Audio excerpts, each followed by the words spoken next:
ये गाड़ी कितने की है? पुराना मॉडल था जिसे न्यू मॉडल में रेनोवेट किया गया है, दोबारा से तैयार किया गया है। जो इसमें पार्ट्स इंस्टॉल किए जाते हैं, क्या वो उनकी ड्यूरेबिलिटी जो है वो इस काबिल होती है कि वो नए वाले मॉडल या जो ओरिजिनल वाला मॉडल है उसको टच कर लें? सामान हम जनरल गाड़ी को भी लगाएंगे ना, तो गाड़ी का सही सामान है, हम 14 करोड़ गाड़ी को फिट करेंगे, फिट होगा। फ्रंट में क्या कुछ बदला गया? बोनट है, ये फेंडर, हेडलाइट्स, फ्रंट ग्रिल, अंदर से चीज़ें होती हैं वो भी अल्टर की जाती हैं। बोनट ओपन करूँ ना, इसका इंजन रूम जो है वो तकरीबन सारा वही है। इसके अंदर से हमने कुछ भी नहीं छेड़ा। चलाएंगे, ड्राइव करेंगे, आपको फील नहीं होगा कहीं से कि गाड़ी जो है आपने ओल्ड मॉडल की मॉडिफाई की हुई है। मेन चीज़ फेंडर के ऊपर तो हर कोई करैक्टर लाइंस आपको दे देता है, ठीक है। असल जो मेहनत है ना वो इस डाई के ऊपर है। डोर्स के ऊपर जो कर्व बने हुए हैं ये बेसिकली नए मॉडल के अंदर आते हैं कि जो करैक्टर लाइंस हैं ये प्रॉपर वही शेप तैयार हुई हुई है। बेशक आप इसे जेन्युइन क्रूजर के साथ खड़ा करके देख लें। करैक्टर लाइंस पे बड़ा फोकस कर रहे हैं थ्रू आउट दी गाड़ी, तो इसमें क्या खास बात? अपर ट्रंक इसका चेंज हुआ है, लोअर ट्रंक भी इसका चेंज हुआ है। जब आप गाड़ी को अल्टर करते हैं तो जाहिर सी बात है उसके वेट में फ़र्क आ जाता है, उसकी सस्पेंशन में फ़र्क आ जाता है, तो क्या उसकी ड्यूरेबिलिटी रहती है? मैं इसकी आपको फिटिंग दिखाता हूँ इंटीरियर की। आपने बहुत ही कम गाड़ियों के अंदर देखा होगा कि अंदर से भी जो है ना वो शीशा वही छोड़ देते हैं। जब गाड़ी को अल्टर किया जाता है तो मैंने सुना है कि अंदर जो हवा की क्रॉसिंग है वो कंट्रोल नहीं होती, शोर बहुत आ रहा होता है, तो उसकी क्या वजह है? बिल्कुल सादी गाड़ी थी, बिल्कुल सादा लंदन मॉडल था और ये मैनुअल गाड़ी। सनरूफ इसके अंदर दोबारा इंस्टॉल किया गया? ड्यूल एसी भी इवन के नहीं था। इसके छत के अंदर सारी एसी ड्यूल एसी की पाइपिंग की गई है। इस वक्त ये गाड़ी जोन सी है वो प्रॉपर 14 करोड़ वाली खड़ी है। 14 करोड़ वाली खड़ी हुई है। आप कोई नॉर्मल बंदा आके एक दफ़ा वो परेशान हो जाएगा कि यार इसके साथ लग के ना खड़े हों, कहीं मालिक कुछ कहना दे। अगर आप भी ये गाड़ी तैयार करवाना चाहते हैं तो कितने में होगी और कैसे होगी? अली भाई कितना खर्चा आएगा? अस्सलाम वालेकुम जी, पब्लिक डिजिटल के साथ मैं हूं फैज़ान चौधरी। इस वक्त जो मेरे पीछे क्रूज़र आप देख रहे हैं इसकी मालियत को आपको ये लग रही होगी कि ये 14 करोड़ वाला क्रूज़र खड़ा है, लेकिन मैं आपको ये बताता चलूं कि ये पुराना मॉडल था जिसे न्यू मॉडल में रेनोवेट किया गया है, दोबारा से तैयार किया गया है। कौन सा मॉडल था, कितनी मालियत में तैयार हुआ है, ये जानेंगे ऑटो लेवल के ऑनर उस्मान भाई से। उस्मान भाई कैसे हैं आप? जी अल्लाह का शुक्र फजान भाई। उस्मान भाई सबसे पहले मैं ये जानूंगा कि ये कौन सा मॉडल था और इसको कौन से मॉडल में तैयार किया गया? फजान भाई ये 2001 मॉडल था, इसको 2023 मॉडल में मैंने कन्वर्ट किया है। प्रॉपर जेन्युइन कंडीशन में दोनों सेम टू सेम खड़े करके हम जज नहीं कर सकते कि जेन्युइन कौन सा है और तैयार हुआ कौन सा है। मुझे ये भी बताते चलें कि इसकी जो कीमत है वो क्या है? मतलब अगर नए वाले क्रूज़र की बात करें तो वो तो सबको पता है कि 14 करोड़ चल रही है, पिछले काफ़ी दिनों से सोशल मीडिया पे भी वायरल है, लेकिन ये गाड़ी कितने की है? फजान भाई ये गाड़ी पहले तो मिलती थी 35 से 45 लाख की रेंज में गाड़ी मिल जाती थी पुरानी। 98 से 2002 वाला जो मॉडल है ना, पुराने 6 वाला, उतनी गाड़ी मिल जाती है। लेकिन अब जो रेट मार्केट में आप हुए हैं, अब ये गाड़ी 50-55 पहुँच गई है। ठीक है। ये तकरीबन ऑन बोर्ड तैयार करके 1 करोड़ में गाड़ी मुकम्मल तैयार हो जाती है। 1 का 2 तो सुना था, 1 का 14 मैं पहली बार सुन रहा हूँ। ये 1 का 14 कर दिया अल्हम्दुलिल्लाह। अपनी व्यूअर्स के लिए, अपने चाहने वालों को जिन्होंने हमें इतना सपोर्ट किया उनके लिए ये बेस्ट ऑफ लक ऑफर है, ठीक है। 1 करोड़ लाएँ और 14 करोड़ की गाड़ी हमसे ले जाएँ। पुरानी गाड़ी में बोनट हो रहा है, फ्रंट हो रहा है, बैक हो रहा है, साइड व्यू हो रहा है, तो जिसमें जो इसमें पार्ट्स इंस्टॉल किए जाते हैं, क्या वो उनकी ड्यूरेबिलिटी जो है वो इस काबिल होती है कि वो नए वाले मॉडल या जो ओरिजिनल वाला मॉडल है उसको टच कर लें? फजान भाई ये जो सामान इसमें फिट होता है, जो जिसमें हमने सामान अपोर्ड करते हैं, ये हम अपनी गाड़ी के साथ हम अपोर्ड करते हैं। सामान हम जनरल गाड़ी को भी लगाएंगे ना, तो गाड़ी का सही सामान है, हम 14 करोड़ गाड़ी को फिट करेंगे, फिट होगा। क्या जो प्रॉपर जो एक पार्ट है ना वो जनरल को कंपेयर करता है अल्लाह की मेहरबानी से। उस्मान भाई ने काफ़ी हद तक डिटेल बताई है। इसकी जो मुकम्मल एक रिव्यू होती है गाड़ी की वो हम जानेंगे अली भाई से। अली भाई को बुलाऊंगा, पहले भी उनके साथ एक रिव्यू हम कर चुके हैं। अली भाई हमें एक पूरी फ्रंट रिव्यू, साइड रिव्यू और बैक रिव्यू इसका देंगे, तो चलते हैं अली भाई की तरफ। चलिए जी, सबसे पहले फ्रंट रिव्यू की तरफ चलते हैं। अली भाई आ गए हैं। अली भाई फ्रंट में क्या कुछ बदला गया? अच्छा फैज़ान भाई, ओवरऑल देखा जाए तो इसमें फ्रंट से जो है ना सारे तकरीबन पार्ट्स हम चेंज कर देते हैं। इसके अंदर बोनट, इसके fenders, headlights, front grille, front bumper और फ्रंट बॉडी किट भी जो है, इवन कि इसके अंदर बॉडी किट भी इंस्टॉल है। मोस्टली बॉडी किट्स इंस्टॉल नहीं होती, लेकिन इस टाइम करंट जो देखें तो इसमें फ्रंट शो सारी, इवन कि इसकी साइड प्रोफाइल, बैक की तरफ भी हम जाएंगे तो फ्रंट से आपको इसका कोई भी पुराना पार्ट नहीं है। इवन कि ये बोनट है, ये fender, headlights, front grille, even कि इसकी वाइपर पट्टी जो है मार्केट में अक्सर जो लोग कन्वर्ट करते हैं बड़ी ऑकवर्ड सी लगाते हैं, लेकिन इसमें भी मैं आपको दिखाऊंगा। तो वो बड़ी फिनिशिंग के साथ हमने इसकी डाई बना के तैयार करवाई है। और ओवरऑल अगर देखें तो हाई स्पीड के ऊपर भी जब आप जाएं तो इसकी एरो डायमेंशंस जो हैं वो कहीं से भी आपको ये फील नहीं होगा कि गाड़ी के अंदर कुछ अजीब सी आवाज़ें आएंगी या गाड़ी की जो है वो रोड पे चलती हुई कुछ टेढ़ी मेरी ऊपर। अल्हम्दुलिल्लाह गाड़ी प्रॉपर अलाइन की गई है। अली भाई मैं यहाँ पे एक चीज़ ऐड करना चाहूँगा, जब अगर पुराने मॉडल की बात करें तो उसकी फ्रंट शेप बिल्कुल ना वो डिफरेंट होती है, वो मतलब वो लुक भी नहीं दे रही होती जो इस वक्त दे रही है। तो जब आप इसके अंदर नए पार्ट्स इंस्टॉल करते हैं तो जो उसका अंदर से चीज़ें होती हैं वो भी अल्टर की जाती हैं? इसमें मैं आपको यहीं से बोनट खोल के दिखाऊंगा। अच्छा, तो अगर मैं इसका बोनट ओपन करूँ ना, तो इसका इंटीरियर, इसका इंजन रूम जो है वो तकरीबन सारा वही है। इसके अंदर से हमने कुछ भी नहीं छेड़ा। बेसिकली इसकी जो जेन्युइन चीज़ें हैं, ये इसकी जेन्युइन पट्टी है, इसकी बल्क हेड आती है इसके अंदर, और हमने इसकी genuine frame, genuine engine frame के ऊपर इसमें सारी चीज़ें मॉडिफाई की है, ताकि कल को आपको कस्टम ऑफिसर्स की वजह से या किसी भी ऑन रोड, अगर तो आप आउट ऑफ सिटी जाते हैं, आपको वहाँ पे फैमिली के साथ होते हैं, आपको रोक के तंग ना किया जाए। एक्चुअल में गाड़ी जो है वो आपका वही पुराना मॉडल है। इसकी सस्पेंशन हमने अपग्रेड भी नहीं की, सस्पेंशन हमने वही सस्पेंशन मेंटेन की है, ताकि अगर तो आपने देखने में गाड़ी 14 करोड़ रुपए की बना दी है ना, तो आपको कंफर्ट भी जो है तकरीबन उससे मिलता जुलता हम आपको करके दे देते हैं। लेकिन अल्हम्दुलिल्लाह आपको जब गाड़ी के अंदर बैठेंगे, आप चलाएंगे, ड्राइव करेंगे, आपको फील नहीं होगा कहीं से कि गाड़ी जो है आपने ओल्ड मॉडल की मॉडिफाई की हुई है। तो अली भाई ने फ्रंट रिव्यू तो दिया है, साइड रिव्यू की तरफ चलेंगे। साइड में क्या कुछ बदला गया वो आपको दिखाते हैं, तो आए चलते हैं साइड की तरफ।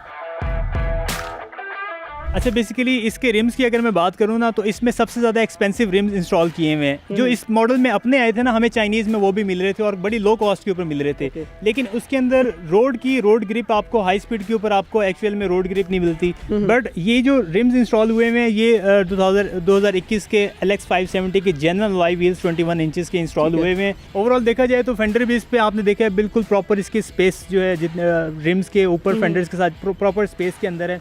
सबसे ज़्यादा मेहनत वाली चीज़ जो है, मैंने मार्केट में ना और भी गाड़ियाँ तैयार हुई देखी हैं, लेकिन जो साइड मिरर है ना, वो बड़ा ऑकवर्ड सा लगता है, व्यू ठीक नहीं होता। लेकिन अल्हम्दुलिल्लाह ये जेन्युइन इसके अंदर इंस्टॉल किया हुआ है, और आपका प्रॉपर, आप जब अंदर बैठेंगे आप ड्राइविंग सीट के ऊपर, तो आपको प्रॉपर इसका व्यू देगा। और सबसे एक मेन चीज़, फेंडर के ऊपर तो हर कोई करैक्टर लाइंस आपको दे देता है, ठीक है, लेकिन एक्चुअल जो गाड़ी की जो करैक्टर लाइन है ना, जो हमने इसकी तैयार की है, हमने बिल्कुल डिटो कॉपी, फर्स्ट कॉपी तैयार करने की कोशिश की है।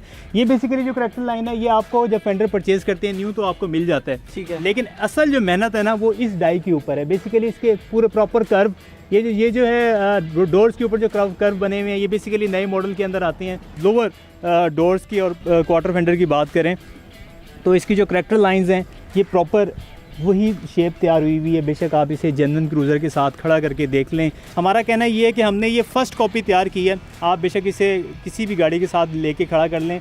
तो अगर तो हम इसके क्वार्टर फेंडर की बात करें तो बेसिकली क्वार्टर फेंडर का शीशा जो है, ये सबसे ज़्यादा मेजर चीज़ है। इसके ऊपर हमारा काफ़ी ज़्यादा टाइम भी वेस्ट हुआ है। हमने खुद से भी बनाने की कोशिश की है, लेकिन हमसे वो चीज़ बनी नहीं। फिर उसके बाद एक्चुअल में दोबारा से हमने इसको बाहर से इंपोर्ट किया है, जेन्युइन इसका शीशा आ रहा है, वही इंस्टॉल किया। उसके बाद इसकी क्रोमिंग की बात करें ना, तो हमने पहले नीचे क्रोमिंग दी थी, लेकिन ओवरऑल जो गाड़ी, जब हमने गाड़ी की एक्चुअल शेप दी है, तो उसके ऊपर प्रॉपर क्रोमिंग आ रही है। अभी प्रॉपर क्रोमिंग जो है ना, आपको ओवरऑल गाड़ी की इसके थ्रू आउट मिल रही है, नीचे भी ऊपर भी। तो इसकी गाड़ी की ना बड़ी इसने अच्छी सी ग्रेस निकाली है, लुक निकाली है। 73 एनिवर्सरी दी है।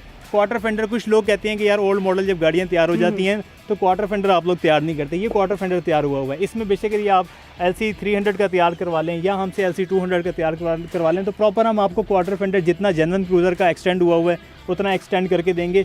ओवरऑल करैक्टर लाइंस देख लें आप, ठीक है, जो जेन्युइन आ रही हैं बैक लाइट्स के साथ। करैक्टर लाइंस पे बड़ा फोकस कर रहे हैं थ्रू आउट दी गाड़ी, तो इसमें क्या ख़ास बात है? इसमें बेसिकली इसमें सबसे ज़्यादा मेहनत है, लेकिन लोग जब बनाने लगते हैं ना, तो वो बड़ी अजीबोगरीब सी चीज़ें बना लेते हैं, ठीक है। मैंने अभी तक जितनी भी गाड़ियाँ अपलोड की है ना, सारी उसकी कॉपी मेरे ख्याल से इस टाइम मार्केट में चल रही है। कोई फर्स्ट कॉपी जो है ना, उन्होंने कभी नहीं तैयार की कि हम भी किसी को देख के इम्प्रेस हों कि यार बड़ी मज़े की चीज़ बनाई है, हमें भी इनोवेशन ये करनी चाहिए। बैक प्रोफाइल की तरफ चलते हैं, ताकि डिटेल जो सी है वो हम आपको भी दिखा सकें, और बैक में क्या कुछ चेंज हुआ है वो भी आपको बताएं।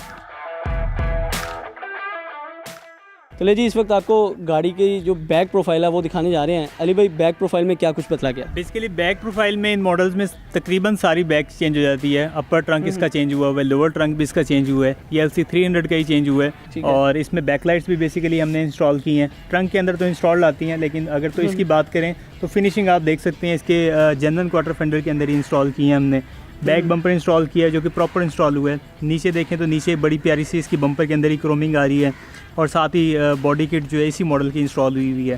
साथ बम्पर सेंसर टिप इसकी इंस्टॉल हुई है, जो कि गाड़ी को तो बड़ी सी खूबसूरत सी लुक देती है। तो ओवरऑल देखा जाए तो हमने बैक से भी जो है ना प्रॉपर वही LC 300 की शेप कॉपी करने की कोशिश की है। अच्छा अली भाई, मैं यहाँ पर ये भी जानना चाहूँगा, जब आप गाड़ी को अल्टर करते हैं तो जाहिर सी बात है उसके वेट में फ़र्क आ जाता है, उसकी सस्पेंशन में फ़र्क आ जाता है, तो क्या उसकी ड्यूरेबिलिटी रहती है? देखिए, हम जब किसी भी चीज़ को छेड़ते हैं ना, तो हम कोशिश करते हैं कि उसको दोबारा से फिक्स इस तरह करें कि वो अगले आने वाले 7 से 8 से 10 साल जो है ना कस्टमर को तंग ना करे। इसी में मेरे पास एक गाड़ी रिसीव हुई थी, उसका ना इंटीरियर काफ़ी ज़्यादा अल्ट्रेशन बाहर से बहुत अच्छी हुई थी, नो डाउट, Okay. लेकिन अंदर से ना वो बहुत अजीब सी जो है ना उन्होंने फिटिंग की हुई थी, प्रॉपर फिटिंग नहीं थी। मैं इसकी आपको फिटिंग दिखाता हूँ इंटीरियर की। अगर हमने बाहर से इसके क्वार्टर फेंडर अगर हमने एक्सटेंड किया है ना, तो मैं जब इंटीरियर दिखाऊँ ना, तो इंटीरियर से हमने इसके प्रॉपर क्वार्टर फेंडर के जो प्लास्टिक ट्रिम्स हैं वो हमने इंस्टॉल किए हैं। और आपने बहुत ही कम गाड़ियों के अंदर देखा होगा कि अंदर से भी जो है ना वो शीशा वही छोड़ देते हैं, जेन्युइन इसका प्लास्टिक ट्रिम्स ही छोड़े हुए हैं। हमने जेन्युइन प्लास्टिक ट्रिम्स को ही दोबारा से अल्ट्रेशन करके, जैसे LC300 के अंदर आया है बाहर से और इंटीरियर से, हमने वही इसका इंस्टॉल किया है। अच्छा अली भाई, मैं यहाँ पर एक बात ऐड करना चाहूँगा। जब गाड़ी को अल्टर किया जाता है तो मैंने सुना है कि अंदर जो हवा की क्रॉसिंग है वो कंट्रोल नहीं होती, शोर बहुत आ रहा होता है, तो उसकी क्या वजह है? ये बहुत बड़ा मेरे ख्याल से आपका एक पॉइंट है, और काफ़ी कस्टमर्स जो है इसी चीज़ के ऊपर हिचकिचाते हैं इन गाड़ियों को कन्वर्ट करने के लिए। हमने बेसिकली इसमें इसके दरवाज़ों में, इसमें इसके पिलर्स में जो है बेसिकली जो मेन इसकी डाई है, इसका स्ट्रक्चर है, उसके ऊपर हम एक टक भी कह सकते हैं, आप ग्राइंडर भी नहीं लगाते, उसको कट एंड वेल्ड नहीं करते। Okay. हम जब भी गाड़ी तैयार करते हैं तो हम कोशिश करते हैं कि गाड़ी के एयर को क्रॉसिंग जो है वो टोटल ओवरऑल थ्रू आउट गाड़ी को क्रॉस करे एयर। बेशक गाड़ी 120 या 160 की स्पीड के ऊपर हो, गाड़ी के अंदर हवा ना आए, अंदर हवा अगर गाड़ी के बाहर भी हवा आ रही है तो अंदर शोर ना आए। तो बेसिकली ये सबसे मेजर पॉइंट है, और काफ़ी सारे लोग इसके अंदर ही आके मार खा जाते हैं। लेकिन अल्हम्दुलिल्लाह जब हमने इसकी, अभी मेरे ख्याल से कल परसों हम इसकी ट्राई ले रहे, तो 2 दिन इसकी ट्राई होती रही है। कस्टमर्स को भी वो वीडियो मैंने सेंड की, आपको भी शेयर कर दूंगा। लेकिन अल्हम्दुलिल्लाह इसके अंदर 160 प्लस पे भी किसी किस्म की कोई हवा नहीं आई। यदि आप इसके फ्रंट डैशबोर्ड की तरफ चलते हैं, क्या उसमें भी कुछ चेंजिंग की गई है? वो भी आपको दिखाएंगे, और क्या चेंजिंग की गई है वो आप देख ही लेंगे। तो चलते हैं इसके अंदर डैशबोर्ड की तरफ। तो जी इंटीरियर में आ गए हैं, डैशबोर्ड में क्या कुछ बदला गया अली भाई से जानते हैं। अली भाई, इंटीरियर में बताएं कि क्या कुछ तब्दीलियाँ की गई हैं। अच्छा फैज़ान भाई, आपको मैं साथ साथ इसकी वीडियोस भी देता रहता हूँ कि आप बिल्कुल सादी गाड़ी थी, बिल्कुल सादा लंदन मॉडल था, और ये मैनुअल गाड़ी थी, ठीक अच्छा। है, बिल्कुल। हाँ, इसका सनरूफ भी नहीं था, कुछ भी इस गाड़ी के अंदर बिल्टन नहीं आया था। सबसे पहले इस पे मैनुअल से हमने ट्रांसमिशन जो जेन्युइन इस गाड़ी की आ रही थी वो हमने इंस्टॉल करवाई है। उसके बाद अब जो है इसके ऊपर जो इस करंट मॉडल का जो है ज़िगज़ैग इंस्टॉल हुआ है इसके अंदर। अच्छा, उसके बाद अगर मैं बात करूँ इसके स्टीयरिंग और सामने फ्रंट जो मीटर हैं डिजिटल्स की, उसमें क्या तब्दीलियाँ की गई हैं? बेसिकली मीटर इसका मीटर जो है वो 2016-17 में लैंड क्रूज़र में जो मीटर आ रहा था, मीटर वही इंस्टॉल किया है। लेकिन ओवरऑल देखा जाए तो इसका मल्टीमीडिया स्टीयरिंग हमने LC300 स्टाइल में इंस्टॉल की है। ये भी बेसिकली काफ़ी सारी चीज़ें जो हैं वो आ सकी हैं, पहुंच गई थी इस ओवरऑल टाइम पीरियड के अंदर, क्योंकि ये 2-3 महीने जो है ओवरऑल इंपोर्ट के लिए भी बहुत ज़्यादा टफ गुजरे हैं। अच्छा अली भाई, स्टीयरिंग का आपने बताया, डैशबोर्ड का बताया, मैं ये जानना चाहूँगा जब लोग गाड़ी कन्वर्ट करवाते हैं या अपडेट करवाते हैं ना, तो उनका आजकल कंसर्न बड़ा ये टेस्ला टीवी से होता है। तो क्या LC300 में यही टेस्ला टीवी आ रहा है? नहीं, बेसिकली ये नहीं आ रहा। इंपोर्ट की वजह से जो है ना, इंपोर्ट बंद होने की वजह से इशूज़, LCओ के इशूज़ की वजह से हम ये आर्जी तौर पे लगाया है। लेकिन इसके अंदर हमने वही इंस्टॉल करना है जो LC300 का जेन्युइन जो आ रहा है पैनल्स, जेन्युइन स्टाइल में, जेन्युइन तो नहीं कह सकते क्योंकि अल्ट्रेशन इंटीरियर सारा जेन्युइन स्टाइल में आ रहा है। पिक्चर मैंने आपको दे दी है, ये कुछ इस तरह से देखने को आपको मिलेगा, और वही स्किन इंस्टॉल होगा। बट ओवरऑल देखें जाए तो इसका डैशबोर्ड, डोर ट्रिम्स, दरवाज़ों के गत्ते, ये सारी चीज़ें चेंज हुई हैं। इवन कि मीटर भी इसका सारा वर्किंग के अंदर है। इसका ऑडियो मीटर, इसके हीट गेज वगैरह, फ्यूल गेज, वो सारी चीज़ें वर्किंग के अंदर है। टेस्ला के अंदर से ही आप AC ऑपरेट कर सकते हैं। हैज़र्ड बटन भी आप यहीं से यूज़ कर सकते हैं। पुश स्टार्ट बटन है, पुश से आप गाड़ी स्टार्ट कर सकते हैं। यानी कि ओवरऑल जो फंक्शन इसके अंदर जो एक नॉर्मल गाड़ी के अंदर नहीं होते, वो सारी इस गाड़ी के अंदर हमने दी हैं। अच्छा अली भाई, डैशबोर्ड सारा चेंज हुआ, जिस तरह आपने बताया कि इसके अंदर सनरूफ नहीं आ रहा था, तो सनरूफ इसके अंदर दोबारा इंस्टॉल किया गया? फैज़ान भाई, इवन के सनरूफ, इसकी सीट्स, फ्लोर मैटिंग, यानी कि पूरे रूम का ही काम किया हुआ है। इसकी बिल्कुल सादी गाड़ी थी, सनरूफ भी इसके अंदर नहीं था, ड्यूल AC भी इवन के नहीं था। इसके छत के अंदर सारी ड्यूल AC की पाइपिंग की गई है। अच्छा। ड्यूल AC इंस्टॉल किया गया ताकि रियर पैसेंजर्स को भी जो है वो हवा मिल सके। सीट्स जो हैं वो बड़ी मज़े की तैयार हुई हैं। हमने फ़र्स्ट जो अभी LC300 जो आ रही है उसकी फ़र्स्ट कॉपी जो सीट्स उसकी उनकी हमने अभी तक जो देखी हैं वही सेम डिटो कॉपी हमने सीट्स तैयार करने की कोशिश की है, ताकि बाहर जो अंदर से एक दफ़ा जो मेजॉरिटी जिन लोगों को बड़ी गाड़ियों का ज़्यादा नहीं पता, एक दफ़ा वो ये देख के यही कहें कि यार ये भाई जो है ना 14 करोड़ की गाड़ी ले आए हैं और 14 करोड़ लगा आए हैं। मैं ये कह सकता हूँ कि इस वक्त ये गाड़ी जोन सी है वो प्रॉपर 14 करोड़ वाली खड़ी है। 14 करोड़ वाली खड़ी हुई है। आप कोई नॉर्मल बंदा आके एक दफ़ा वो परेशान हो जाएगा कि यार इसके साथ लग के ना खड़े हों, कहीं मालिक कुछ कहना दे। चलिए जी, बाहर चलते हैं। अली भाई से जानेंगे कि अगर आप भी ये गाड़ी तैयार करवाना चाहते हैं तो कितना खर्चा आएगा। तो गाड़ी के बाहर चल के आपको इसकी प्राइस बताते हैं, ताकि आप भी अगर 14 करोड़ के मज़े लेना चाहते हैं तो ज़रूर लें। आए चलें बाहर। तो जी, आखिर में आपको ये बता देते हैं कि अगर आप भी ये गाड़ी तैयार करवाना चाहते हैं तो कितने में होगी और कैसे होगी। अली भाई, कितना खर्चा आएगा? देखिए फैज़ान भाई, अगर तो आप गाड़ी अपनी परचेज़ करके लेके आते हैं ना, तो कम से कम 36 लाख रुपए और ज़्यादा से ज़्यादा आप इसके ऊपर 50 लाख रुपए लगा सकते हैं इसका इंटीरियर एक्सटीरियर तैयार करने के लिए।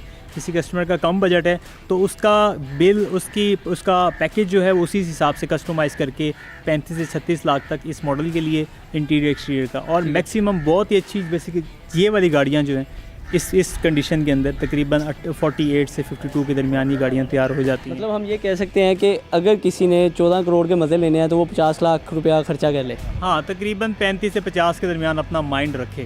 ठीक है, बहुत शुक्रिया अली भाई। तो लें जी, अगर आप भी अब 14 करोड़ वाली गाड़ी तैयार करवाना चाहते हैं सिर्फ 50 लाख में, तो ऑटो लेवल पे आएँ और अपनी गाड़ी तैयार करवाएं। मुझे दीजिए इजाज़त, अल्लाह हाफिज़।